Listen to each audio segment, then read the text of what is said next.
Bonsoir à toutes, bonsoir à tous, bienvenue dans Monde des Arts. Et tout de suite, regardez bien ce dessin, parmi d'autres d'ailleurs. Et ne dites pas d'ailleurs que vous n'avez pas été tenté de faire la même chose avec votre frimousse. Depuis quelques semaines sur les réseaux sociaux, tout le monde ou presque à la tête de Mon voisin Totoro ou de Chihiro.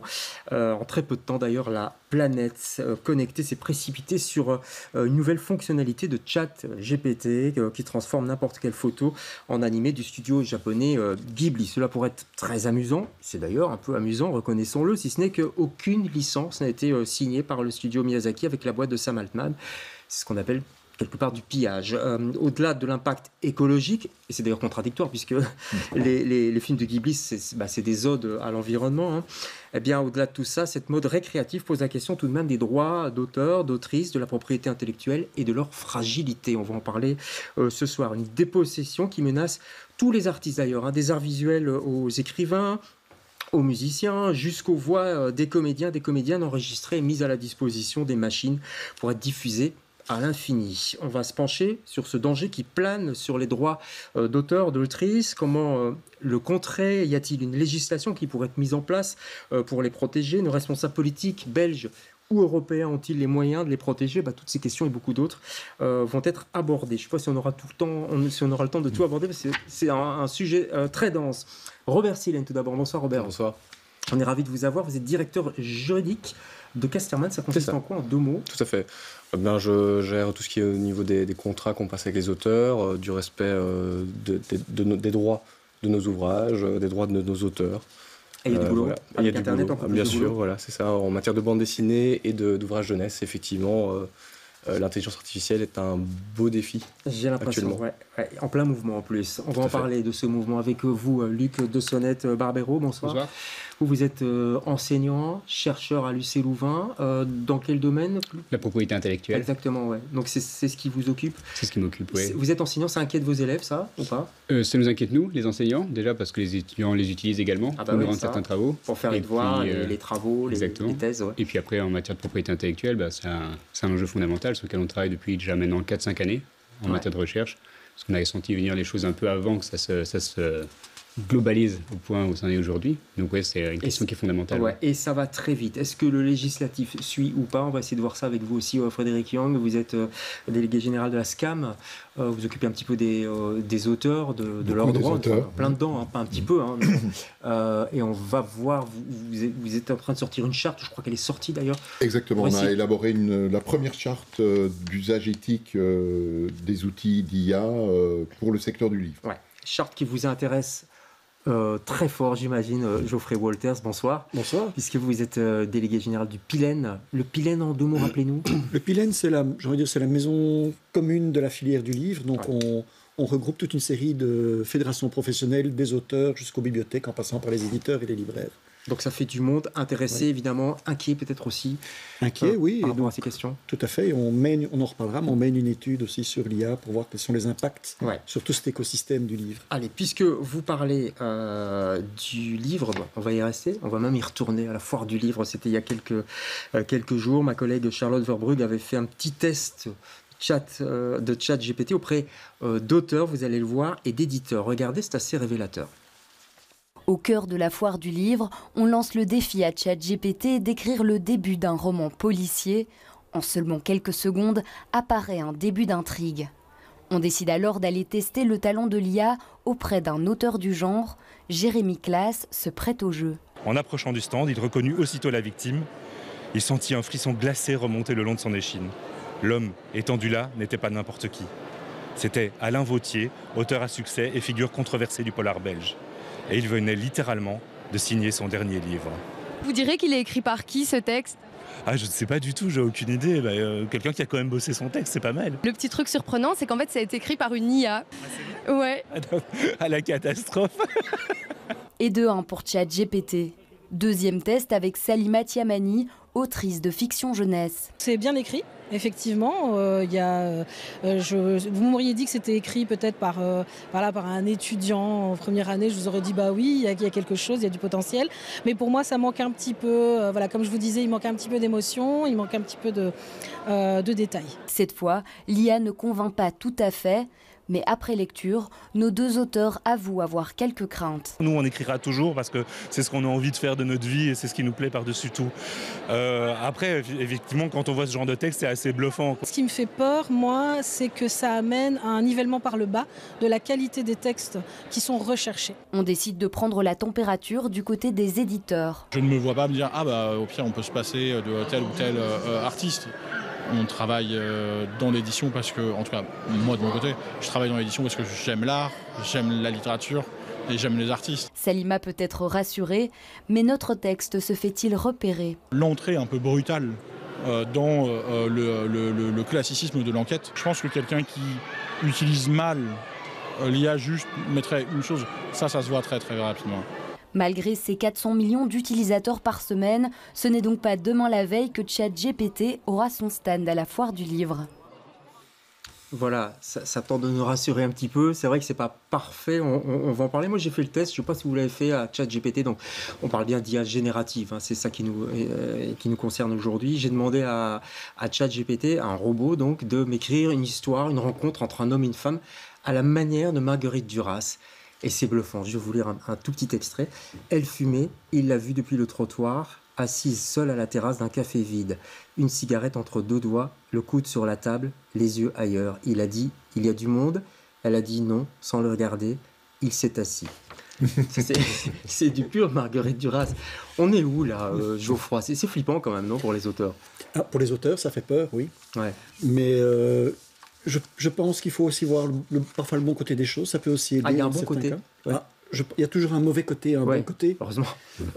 Mais donc, nous, c'est un peu ce qu'on essaye de faire, c'est essayer de voir aussi quelles sont les opportunités que va présenter cette IA. Mais par exemple, en quoi ça peut être positif? Mais je pense que on a tous... L'IA générative est particulièrement forte à l'aide à la rédaction. Ouais. Et donc, un auteur qui aura un petit blanc à un moment, qui dit « Tiens, j'ai besoin d'inspiration », alors oui, on peut demander à un ami, un collègue, etc., de m'aider. Mais si on se demande un petit coup de pouce de l'IA et qu'on est transparent là-dessus, voilà, le problème n'est pas la même chose que quelqu'un qui fait du pillage, qui fait tout produire par l'IA, qui... D'accord. Luc, vous êtes enseignant, justement, donc vous êtes confronté à ça. C'est vrai qu'il y a ce petit avantage-là. On peut utiliser, si on utilise l'IA pour créer quelque chose, pour faire une création, une œuvre, c'est différent? C'est différent donc, de plusieurs points de vue. D'une part, effectivement, de l'authenticité de ce qui est produit. C'est effectivement, on a un vrai produit où l'IA a été utilisée comme un objet, comme un outil de création. Et d'un point de vue du droit, ça sera aussi différent parce que les créations qui seront générées par un auteur qui a réellement fait des choix libres et créatifs, donc qui n'a pas juste cliqué sur « génère-moi un polar » que vous l'avez fait à l'image, il bénéficiera des droits d'auteur aussi. Donc ça a aussi un impact au niveau du droit. Donc quand l'auteur va un peu plus, enfin quand le demandeur va un peu plus loin, quoi. Quand il se sert de l'IA comme un outil. Comme encore une fois un photographe qui fait une photo, il va bénéficier également de droits d'auteur sur sa photo parce qu'il va faire des choix libres et créatifs sur le cadre, sur la profondeur de champ, sur l'image. Et ça va suffire effectivement à lui reconnaître des droits. D'accord. Vous comprenez ça, Frédéric Guillaume? Oui, je le comprends tout à fait. Il est clair qu'il faut distinguer l'usage d'un outil dans lequel l'auteur, l'artiste conserve vraiment son apport personnel et peut-être teste quelque chose avec un outil ou un autre, Photoshop en photo par exemple. Ouais. Et puis ce qui est en fait dramatique, c'est la production par milliards de produits synthétiques qui prennent l'apparence de création humaine, mais qui n'en sont pas. Ouais. Donc là, on peut quand même... Il y a une petite frontière. Et là, je voudrais il y a une grosse frontière, vers vous, Robert, pour Cassarin, parce qu'avec le dessin, c'est peut-être un peu différent. Je voudrais qu'on revoie peut-être d'autres dessins des studios Ghibli, enfin en tout cas inspirés des studios Ghibli. Je rappelle qu'ils n'ont pas du tout leur accord. Là, c'est même carrément des journalistes qui font leur promotion pour, promotion pour leur chaîne, etc. Des gens je crois que c'est Radio Contact, vous allez en voir un de Bel RTL. Là, on va un petit peu loin quand même, non? Oui, alors là, ça pose deux questions. Ça pose une question en amont, c'est comment est-ce qu'une intelligence artificielle arrive à un tel degré de mimétisme, d'imitation? C'est bluffant. C'est le pillage dont on parlait il y a quelques minutes. Ouais.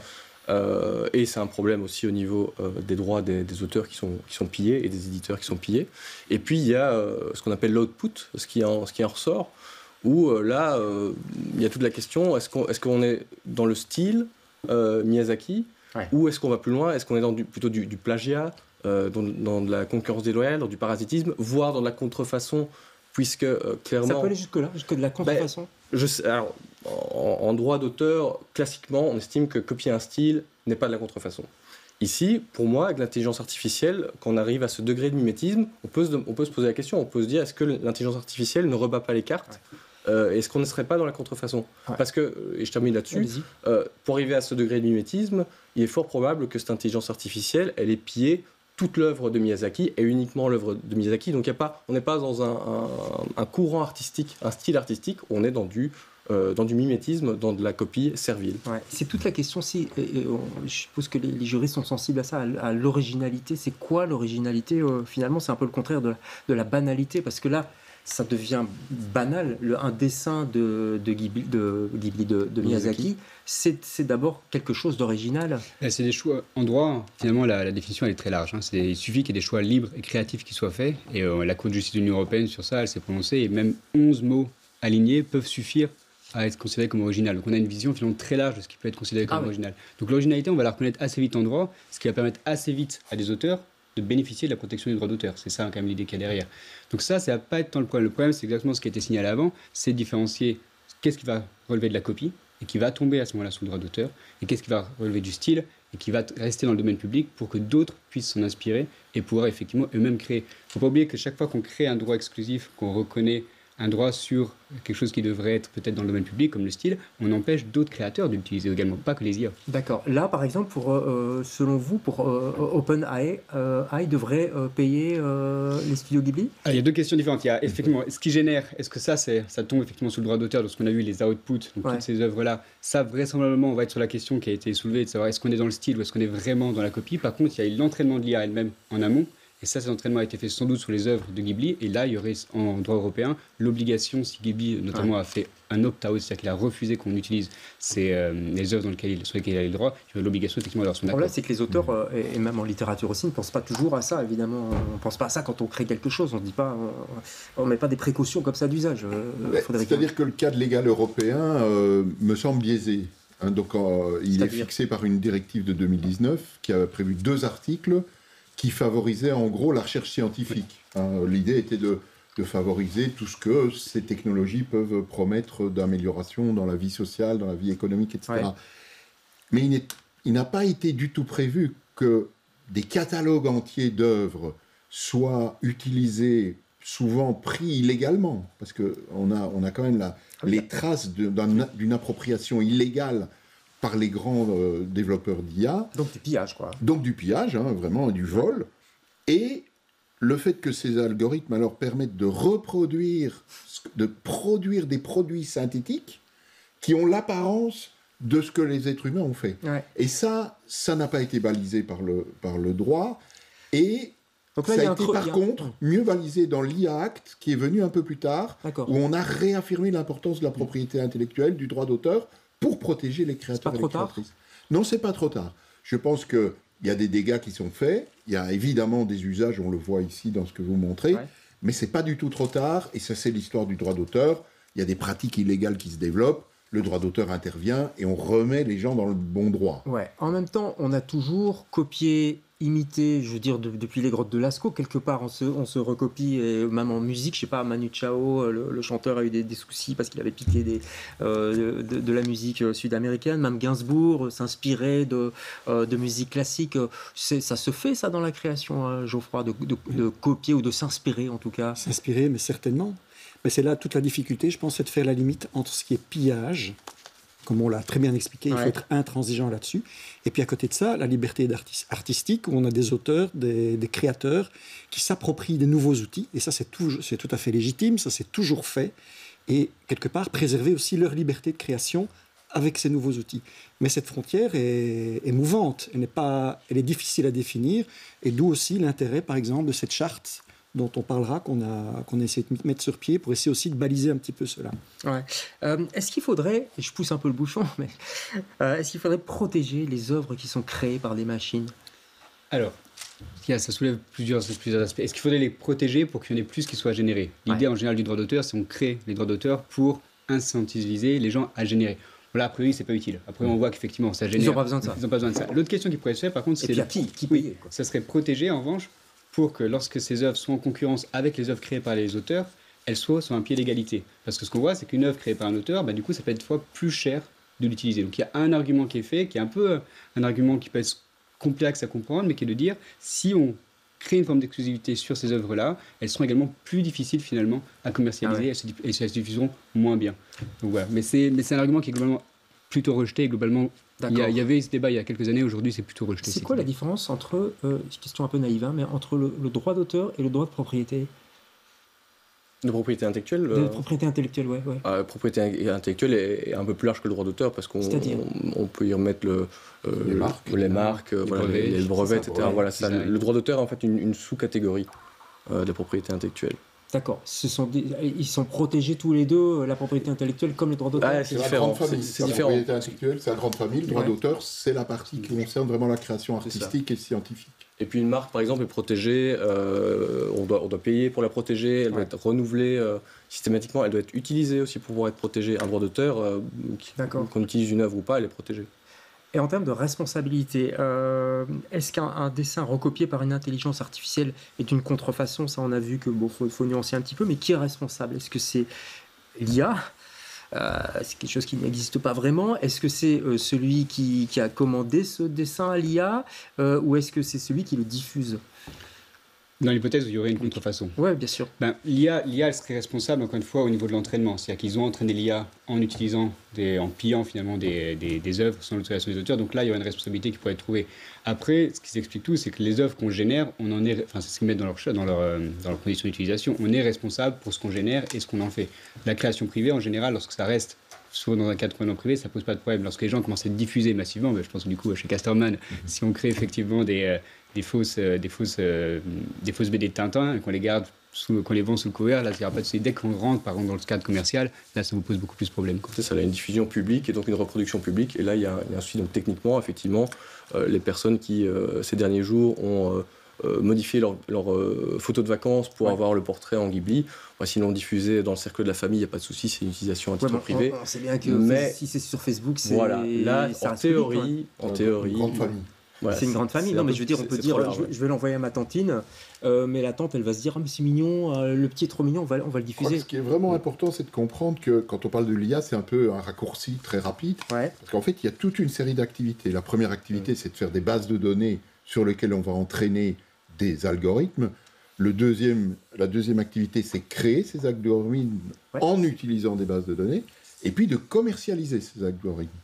Et puis après, il y a les utilisateurs, c'est-à-dire des entreprises ou des personnes physiques individuelles, et chacun a sa responsabilité en regard de l'utilisation ou de la fabrication des outils. Et il y en a qui peuvent faire du business là-dessus. Et en fait, ce qui est intéressant, c'est que je pense, moi, que le droit d'auteur actuel permet de répondre à toutes ces activités les unes après les autres, et de définir cette ligne un peu... il va falloir le faire, parce que c'est nouveau, mais on va le faire secteur par secteur, activité par activité. En train de faire également du côté de Pilène, avec des études à la région Wallonne notamment, avec la région Wallonne, je crois. Alors là, ça sort un tout petit peu du cadre. Ici, c'est une étude qu'on prépare sur les impacts des IA, je vais le mettre au pluriel, sur toute la filière du livre. Pourquoi des IA ? Parce qu'ici, on a parlé d'IA génératif, mais il y en a d'autres. Il y a des agents IA qui sont utilisés pour optimiser des processus de production éditoriale, pour optimiser des processus logistiques. Et là, c'est dans les outils. Mais ça peut aussi poser des problèmes. Comme quoi, par exemple ? De nouveau, par exemple, si on utilise des agents IA pour sélectionner des manuscrits, etc., il y a toute une série de questions aussi éthiques qui se posent sur la manière dont on le fait. Ça en amène des questions, l'IA, tout de même. Est-ce que ça ne peut pas créer aussi, et ça c'est plutôt un risque, un effet de repli ? Je pense par exemple aux artistes visuels qui se disent « Ouh là là, avec tout ce qui se passe maintenant, avec Internet, je préfère ne plus exposer en galerie, je préfère garder mes dessins chez moi, surtout ne pas mettre une photo ou un dessin sur un réseau social. » cette espèce de repli. C'est pas un risque aussi pour les créateurs ? Je ne sais pas qui veut répondre.